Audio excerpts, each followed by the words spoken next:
আল্লাহ বলছে ইন্নাল্লাহে ইন্নাল্লাহে ইনদাদ্দিন ইসলাম, ইন্নাল্লাহ ইসলাম, কি জানো বিএনপি নেতাদের ইসলাম প্রীতি, হঠাৎ করে ধার্মিক হয়ে যাওয়া এবং ইসলামী লেবাস পরা এবং কিছু ইসলামিক শব্দ সচরাচর যেগুলো সাধারণত আমাদের দেশে আরবি পড়ুয়া যারা লোকজন রয়েছেন, কোনো মসজিদের ইমাম, খতিব, মুয়াজ্জিন, তারা যেভাবে ব্যবহার করেন ঠিক সেইভাবে তারা প্র্যাকটিস করার চেষ্টা করছেন এবং তা নিয়ে যথেষ্ট হাস্যরসের উদ্ভব হচ্ছে। আরবি একটা জটিল ভাষা, এখানে উচ্চারণ, তারপরে সেটার অর্থ, সেটার প্রাসঙ্গিকতা, এটি খুব নির্ভুলভাবে যদি না হয় তাহলে যারা শোনেন, যারা বোঝেন, তারা যিনি বলেন তার সম্পর্কে খুব মন্দ ধারণা পোষণ করেন। যেমন আপনি ইংরেজি জানেন না কিন্তু ফটাফট ইংরেজি বলার চেষ্টা করেন। যেমন ইংরেজদের সামনে গিয়ে যদি বলেন টিং টুং টাং, বা চাইনিজ আপনি বলার চেষ্টা করেন, যারা চাইনিজ বোঝে না, বাংলাদেশি যারা লোকজন আছেন তাদের কাছে ফুফা, হুহা, চিচু এগুলো বলতে পারেন। কিন্তু যদি এই একই কথায় গিয়ে আপনি চীন দেশে গিয়ে বলার চেষ্টা করেন তাহলে কী ধরনের হাস্যরসের তৈরি হবে।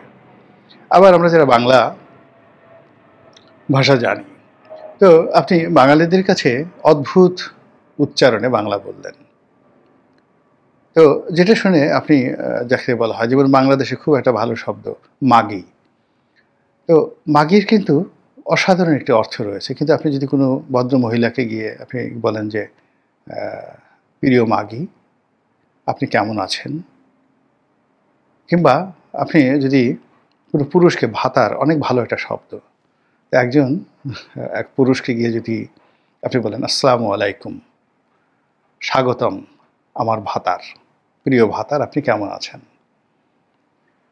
তো কোনো পুরুষের মুখ থেকে, কোনো নারীর মুখ থেকে, যে মুখ থেকে আসুক না কেন, আপনি এই শব্দগুলো যদি স্থানকাল পাত্র ভেদে, এগুলোর অনেক সুন্দর অর্থ আছে, কিন্তু আপনি কোনো ভদ্র মহিলাকে যদি সালাম দেন তো সেখানে কী পরিমাণ লঙ্কাকাণ্ড। আপনি বিএনপির যত বড় নেতা হন, মহাসচিব হন আর প্রেসিডিয়াম মেম্বার হন, আপনার পাঞ্জাবি আস্ত রাখবে না। তো এরকম একটা অবস্থা, আপনাকে স্থানকাল পাত্র ভেদে বিভিন্ন কথাবার্তা বলতে হবে। তো ইদানিং বিএনপির যে নেতাকর্মী যারা আছেন তারা খুব ঘন ঘন মসজিদে যাচ্ছেন, গাঁজা টানেন, এলোমেলো কথাবার্তা বলেন এবং বিখ্যাত গাঞ্জারু হিসেবে দেখা গেল যে তাদের দেখলেই বোঝা যায় যে এ সারাক্ষণ গাঁজার মধ্যে থাকে, এর স্বপ্নে গাঁজা, পকেটে গাঁজা, ব্যবসা বাণিজ্যে গাঁজা, সারাক্ষণ শুধু ঢুলতে থাকে।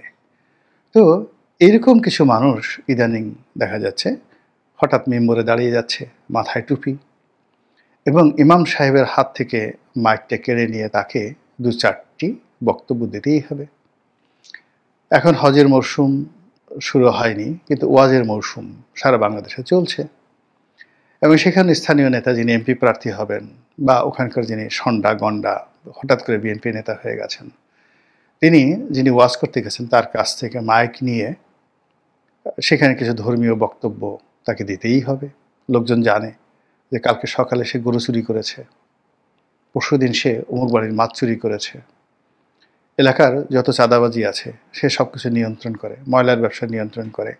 সে এসে মানুষকে ইমান এবং একিনের ওয়াজ নসিহত শুরু করেছে। ফলে সারা বাংলাদেশে ভীষণ রকম অপ্রীতিকর ঘটনা ঘটছে তৃণমূলে। আর কেন্দ্রীয়ভাবে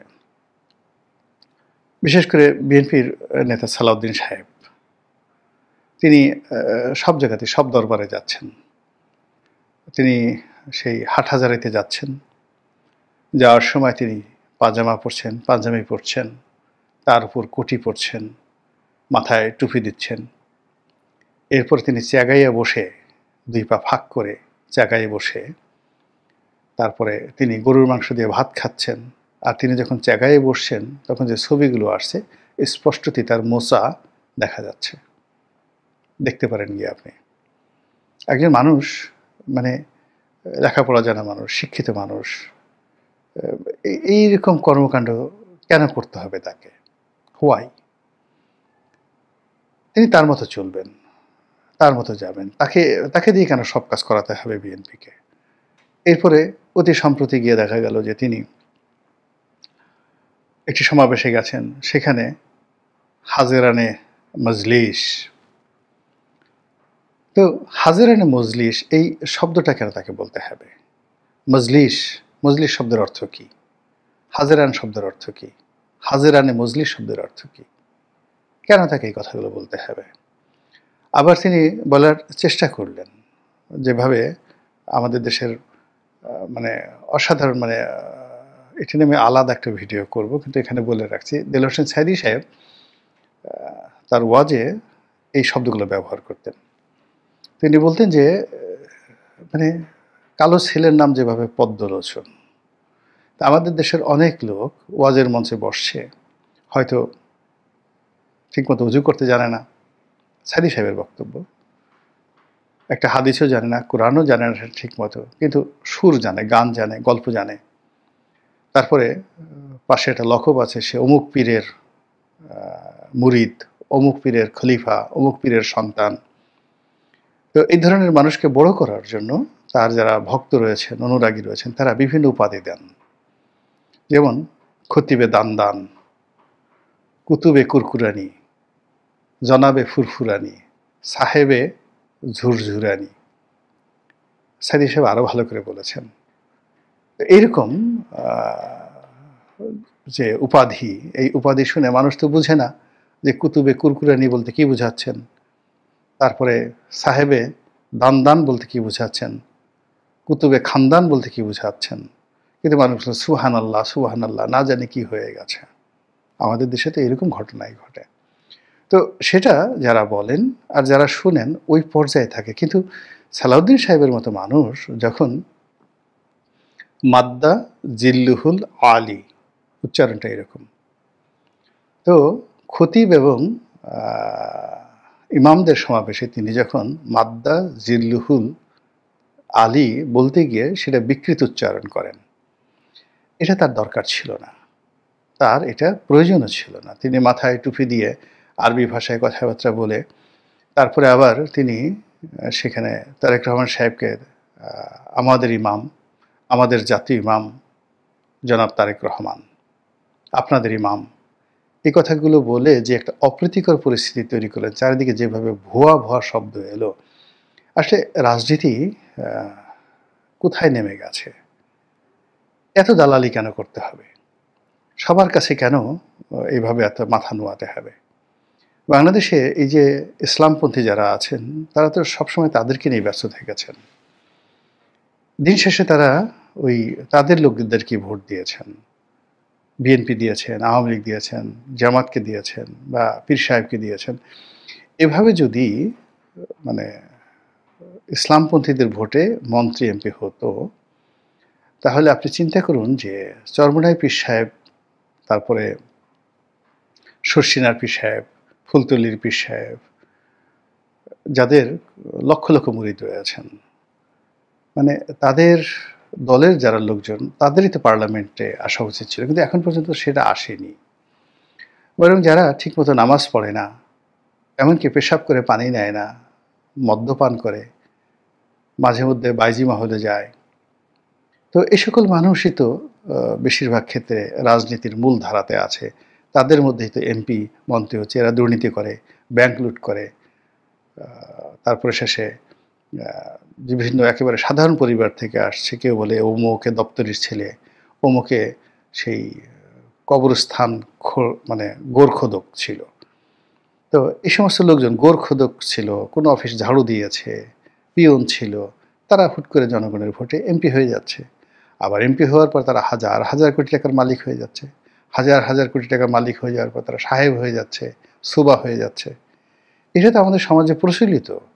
এখন সেই লোকগুলো যদি হঠাৎ করে মসজিদে গিয়ে বায়তুল মোকাররমের খতিব হওয়ার চেষ্টা করেন, ইমাম হওয়ার চেষ্টা করেন, এটা হীনমন্যতা, এটা দরকার নেই। কেন এই কাজগুলো এখন বিএনপির লোকজন করছে আমি এটা বুঝতে পারছি না। এটা তাদের অপমানের পাল্লা ভারী হয়ে যাচ্ছে। মানুষ তাদেরকে নিয়ে ঠাট্টা করছে, মশকরা করছে। দলের ভিতরে তাদের যে স্ট্রেংথ ছিল, সেই স্ট্রেংথ নষ্ট হয়ে যাচ্ছে। দলের বাইরে তাদের যে গ্রহণযোগ্যতা ছিল, সেটা ধীরে ধীরে একেবারে হাস্যকর হয়ে গেছে। আপনি একটা বাঘ,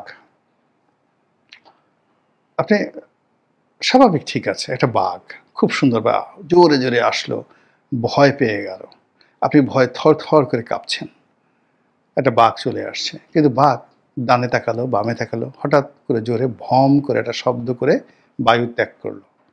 মুহূর্তের মধ্যে দেখবেন আপনার ভয় চলে গেছে, আপনি হাসা শুরু করে দিয়েছেন। বায়ু ত্যাগ তো সবাই, বাঘ, সিংহ, হাতি, মানুষ, নারী, পুরুষ সবাই করে। কিন্তু যে বাঘটিকে আপনি ভয় পেতেন, হালুম করে আপনার উপর পড়বে, সে কাজটা করলো কি? কথা নাই বার্তা নাই, এসে একেবারে জনগণের মধ্যে সার্কাসের সামনে এসে ভম করে একটা পাত দিয়ে ফেললো। এই বাঘকে আপনি কিভাবে ভয় পাবেন?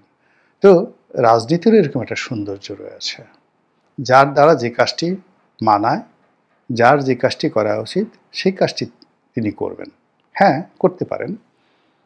আপনি ভালো করে আরবি শিখেন, সুর শিখেন, তাল-লয় শিখেন। আপনি যদি কোনো কিছু অনুকরণ করতে চান, কারো যদি পেশা বা তার সফলতা আপনাকে আকৃষ্ট করে, আপনি যদি দেলোয়ার হোসেন সাঈদী সাহেবের ওয়াজ আপনাকে যদি আকৃষ্ট করে, কিংবা আপনি এখন তারেক মনোয়ার আছে, আজাহারি আছেন,